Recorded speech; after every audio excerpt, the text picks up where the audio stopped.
Hello dear students, welcome back to my YouTube channel. Students, आज हम start कर रहे हैं क्लास 9th का। जो हमने चैप्टर 1 पढ़ा था मैथ्स का, उसी को हम कंटिन्यू कर रहे हैं। हमने रैशनल नंबर्स फाइंड करना सीखे थे। मैंने आपको 2 मेथड बताया था और हमने कुछ ट्रू फॉल्स देखे थे, जिससे हमने बेसिक कॉन्सेप्ट्स को समझा था। आज हम सीखेंगे लॉ ऑफ एक्सपोनेंट्स के क्वेश्चन, जो आपके एक्सरसाइज 1.6 के क्वेश्चन है। ओके, तो पहले हम बेसिक कॉन्सेप्ट समझ लेते हैं कि लॉ ऑफ एक्सपोनेंट्स क्या होता है। देखो, लॉ ऑफ एक्सपोनेंट्स में जैसे आपका नंबर है सपोज 4 और इसकी पावर है 4। ओके, जो आपका ये नंबर होता है इसे हम कहते हैं base. Okay, this number is base. और जो इसके ऊपर ये होती है पावर या फिर एक्सपोनेंट। इसे पावर या फिर एक्सपोनेंट बोलते हैं। तो आई होप आप लोगों को पता चल गया होगा कि पावर और बेस क्या होता है। Power is same as exponent, both are same, and this is base. Okay, उसके बाद हम 1 बाय 1 लॉ ऑफ एक्सपोनेंट्स देखेंगे और क्वेश्चंस को समझते जाएंगे। फर्स्ट आपका लॉ है, ये आपका फर्स्ट फॉर्मूला है एक्सपोनेंट्स का। इसमें क्या होता है, बेस सेम है। यहाँ आप देख रहे हो कि ए और ए मीन्स बेस सेम है और यहाँ पावर डिफरेंट है। जब ऐसा केस होता है, जब आपका बेस सेम होता है और पावर डिफरेंट होती है और मल्टीप्लीकेशन होता है। Okay, this is multiplication. Base same है, पावर डिफरेंट है, तब आप क्या करते हो, एक बेस ले लोगे। ओके, इन दोनों में से सेम बेस है तो बेस आप यहाँ पे ले लोगे और पावर को ऐड कर दोगे। मीन्स मल्टीप्लीकेशन में पावर्स आपकी ऐड हो जाती है। तो यहाँ एक क्वेश्चन देखते हैं।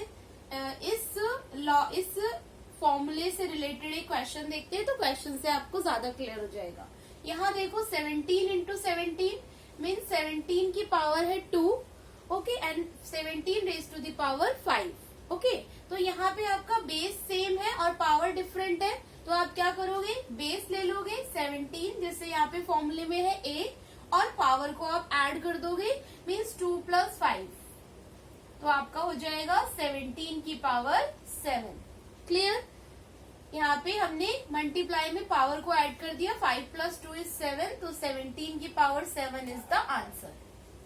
तो आपका फर्स्ट फॉर्मूला ये हो गया लॉ ऑफ एक्सपोनेंट का। ओके, सेकेंड अब देख लेते हैं। यहाँ पे a मीन्स बेस है ये, और पावर इस टाइप से अगर मल्टीप्लाई हो रही है आपकी, मीन्स ब्रैकेट में m, ब्रैकेट के अंदर m एंड होल आपका की पावर n। तो जब इस फॉर्म में होगा तो आप क्या करोगे, इस बेस इन दोनों पावर को मल्टीप्लाई कर दोगे। जैसे क्वेश्चन से समझ लेते हैं। यहाँ पे 5 ये आपका a हो गई, 5 a की वैल्यू हो गई, और ये m हो गया और ये n हो गया। m is 2 and n is 7। तो क्या करते हैं, यहाँ पे a m n कर देते हैं। यहाँ पे 5 means 2 × 7, this is 14। Clear? 7 2s are 14। तो हमने क्या करा, यहाँ पे पावर्स को मल्टीप्लाई कर दिया। ये क्लियर हो गया सेकेंड वाला भी। अब थर्ड वाला देखो, यहाँ पे आपका क्या है, ये डिवाइड में है आपका। ओके, यहाँ पे भी बेस सेम है और पावर डिफरेंट है। यहाँ पे देखो, इससे कंपेयर करो, यहाँ पे भी बेस सेम था, पावर डिफरेंट थी। यहाँ पे भी बेस सेम है, पावर डिफरेंट है, बट यहाँ पे क्या है, आपका मल्टीप्लाई में था, यहाँ डिवाइड में है।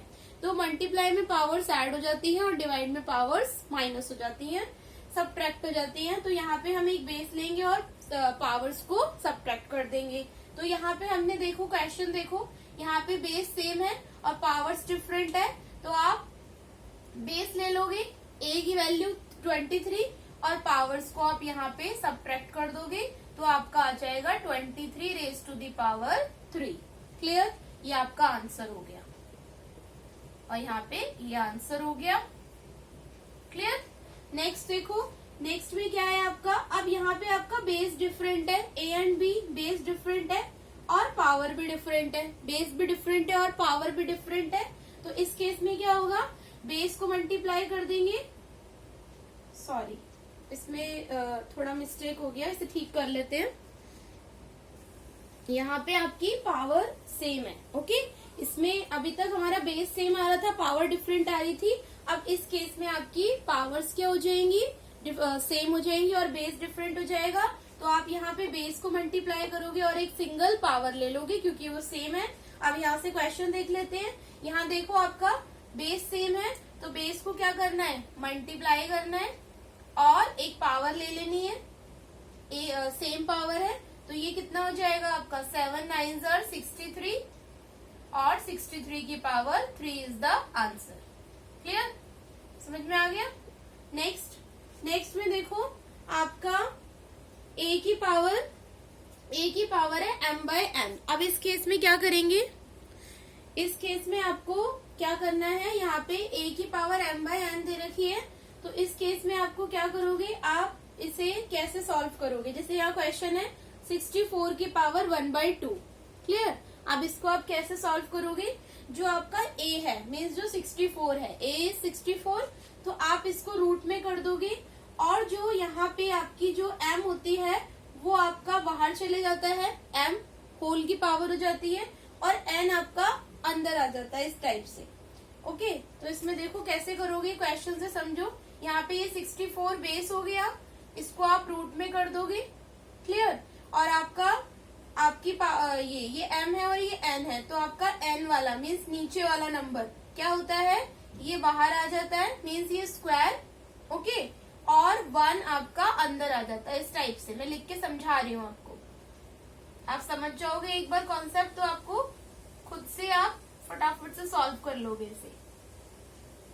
इसमें क्या होगा आपका, जब आपका इस तरह से 64 और पावर आपकी फ्रैक्शन में लिखी होती है, तो आपका जो ऊपर वाला होता है 1, ये आपका अंदर चला जाता है, जितनी भी पावर रहेगी वो आपकी बेस के साथ, बेस की पावर हो जाएगी, वो होल पावर, बेस की होल पावर हो जाएगी, और जो नीचे वाला नंबर होगा वो रूट के बाहर आ जाएगा, मीन्स ये स्क्वायर रूट। इसका हमें स्क्वायर रूट फाइंड करना है, मीन्स 2।